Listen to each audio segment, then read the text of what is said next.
Hi. Remember Twilight? Remember the Twilight craze of the late aughts to the early 10s? I remember it. I remember resisting at first and then caving to the buzz around me and trying out reading the books, and then of course, at the impressionable age of 13, I fell headlong into a Twilight obsession. And wouldn't you know it, around that same time I was also just getting into Facebook. All of my classmates in school were on Facebook, having moved over from MSN Messenger's chat rooms to the magic of the Facebook wall and all of that jazz. And what did Facebook have besides the ever iconic poking mechanism but games? And boy, I loved Facebook games. The classics like Farmville, its multiplayer spin-off Yoville, this one called Baking Life that I remember being much cuter and much less horrifying than it looks to me now. But here's an obscure one. Bite Me, a game that undoubtedly was capitalising on the sexy young vampires craze that was in vogue at the time. Of course I was going to click on it, and click on it I did. Now, Bite Me was just undeniably horny. This was the loading screen featuring a saucy protagonist vampire in tight, revealing clothing surrounded by and thoroughly felt up by her harem of willing thralls. Yes, they were called Thralls. What can I say? Puberty was happening to me, this was a little bit taboo, and I was immediately hooked. The cartoonish, no doubt anime-inspired art styles definitely appealing, along with the hot topic, vaguely goth punk styles of clothing available. We'll get into those. We've got simple, clean shapes, a bold, lineless style, and a surprisingly diverse range of skin tones for the vampire thralls, considering the usual portrayal of deathly pale vampires, though I wonder if the racial optics are maybe not so good to see non-white characters all helplessly swooning over their deathly white master. Obviously, within the game, your own character sort of takes the place of this central vampire, and you can decide how your own character looks, but you know, food for thought. Thanks to this YouTube recording from user Won the Internet News, we get to see the game's tutorial, or possibly just part of it. We begin by choosing our character's sex, having either female or male to choose from. The female vampire smiles menacingly over the group of thralls below her, in her cropped tee with a plunging neckline, but the male vampire, hands on his thrall's shoulders, goes one step further and is shirtless. Pale, shirtless, and entirely Cullen-esque, the Edward resemblance is not lost on me. The next step was to choose your appearance. Unfortunately, Won the Internet News settles on their appearance pretty quickly, rather than allowing us a chance to see all the possible customization options, but we can see that on the right there's a randomizer dice icon next to the character's preview portrait, and then below are options to select hairstyle, nose shape, eyebrows, and mouth shape. The little column of coloured squares appears from top to bottom to denote the hair colour, skin tone, and eye colour of your character, though I can't remember if you were given swatches to choose from or if there was a colour wheel. But this promotional image, I assume is what this is, gives a pretty good look at how varied characters could appear. I suspect actually that the guy in the green t-shirt at the front might be a special asset drawn specifically for this promotional image, but the rest of the characters surrounding that looks like that's probably how your character could have looked if you chose those particular customization options. After that, it's straight into a combat tutorial. You are immediately presented with your character standing in a grungy alley before this vampire character, who I believe is called Devlin. Devlin says to you, you are a newborn vampire, blah blah blah, fight this guy. And then you're faced with this so-called fool, as he describes, here labelled a bloodsucker coming at you with a knife, while a mortal cowers on the ground behind him. The bloodsucker has a health bar of 12, and our own character has a health bar of 20, as well as an energy bar of 20. At the bottom left, we can see our character's abilities bar, and at level 1, we've got 3 possible actions. Each action uses up energy, as we can see in the breakdown of the Claws skill here. Damage 1 to 2, cooldown 2, I assume 2 seconds, and energy cost 2, so that will be from your energy bar, which is the white one. Also, the slowness happening, that is how slow it was on my computer when I was playing this as a kid. The family computer, oh, it was slow. I think my dad might still actually be using that same machine now, and it's so slow. It's so slow. Just pause on the Callus skill as well here. We've got Callus reduces damage taken by 25% for 15 seconds, with a cooldown of 15, so much greater than the Claws, and an energy cost of 10. Again, it's a big energy using up skill, but there you go. There's a final skill at the start of the list we can see here that the internet use doesn't get to try out, the fanged mouth icon with a blood droplet that has a plus sign inside. I will get to this ability later. It should be noted that the fights in Bite Me were not turn-based, but rather cooldown-based, so an opponent could attack you at any time if they were not waiting for their own cooldown. Anyway, the fight ends and the victory window pops up, announcing you've gained some XP and also some loot. I noticed this speech bubble says dude drop some loot rather than bloodsucker drop some loot, which is kind of a nitpick, but I don't know, just like, hey dude drop some loot is pretty funny. Then the video ends here, so we don't get to see exactly what that loot is, but I'm pretty sure it's the ability to bite as an attack being unlocked. Gameplay-wise, Bite Me was very much an RPG strategy game, with the goal being to level up your character and climb the ranks and earn currency to spend on purchasable gear that would sort of help you get there in those ranks. The purchasable gear falls under these categories. Weapons and skills to be used in combat, each listing their damage, their energy cost and their cooldown time, as you can see here in this video by Black Cat Hacks. Some weapons would be locked until you reached a certain level. I've also got a screenshot where we can see the use of the unlockable ability Holy Light here, which I remember was quite a good one, like a powerful one. But you know, apparently like you as a vampire could still wield the power of Christ to smite enemy vampires. You know, like you can use that against other vampires. Next we have the clothes, purely cosmetic, but of course one of my favourite aspects of the game. You can see in the video that they each have gender icons denoting which character body type can wear each clothing item. So some have both the male and female icons allowing them to be worn by either body type, and others have only one. Here, because Black Cat Hacks was playing as a male character, the items with the female symbol are locked, which honestly, like, boo, let my guy wear a skirt. Special shout out to the knee-high Converse that are available for the female character. Yes, I absolutely did save up all of my coins specifically so I could afford those. 13-year-old me absolutely coveted, you know, the famous knee-high Converse, although I never had a pair in real life. I did have these boxing boot looking super high tops that I wore all throughout 2011.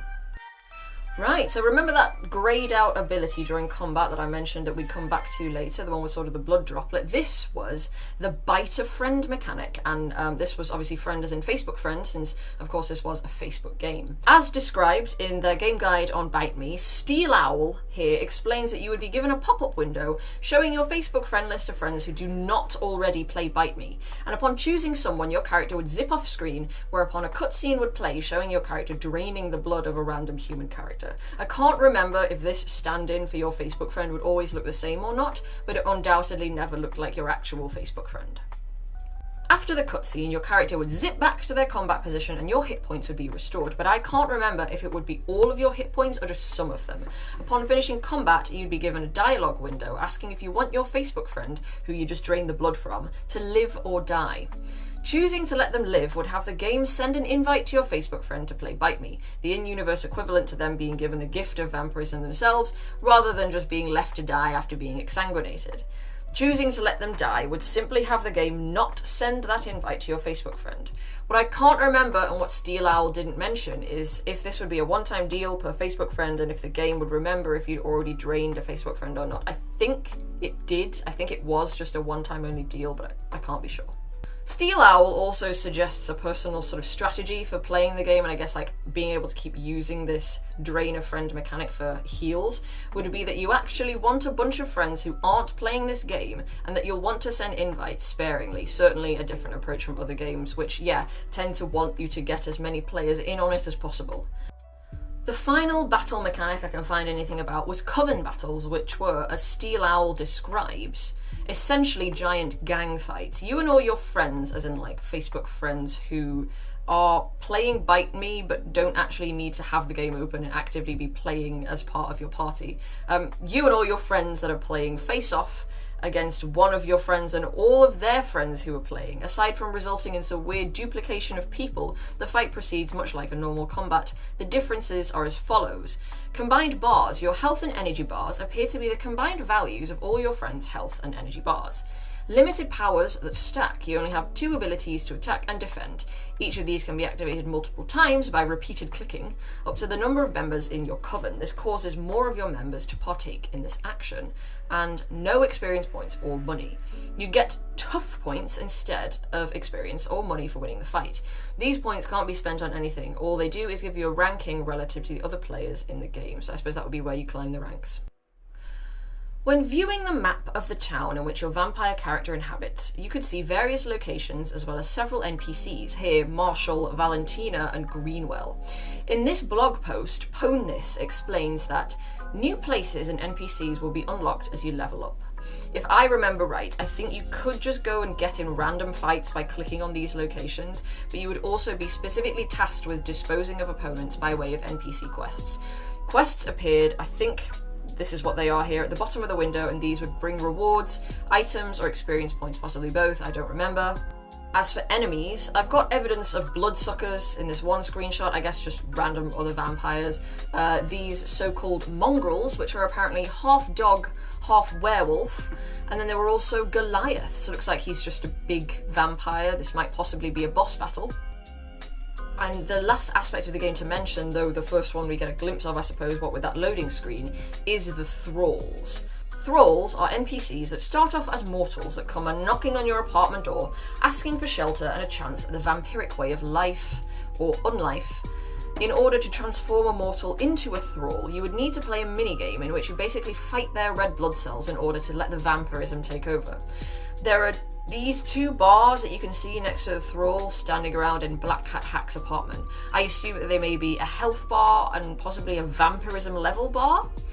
You can see what the minigame would have vaguely looked like here in this preview from Vampire World, the precursor to Bite Me that 3 Rings developed within their mini MMO platform, World. I found this via Melvin's World on NeoCities.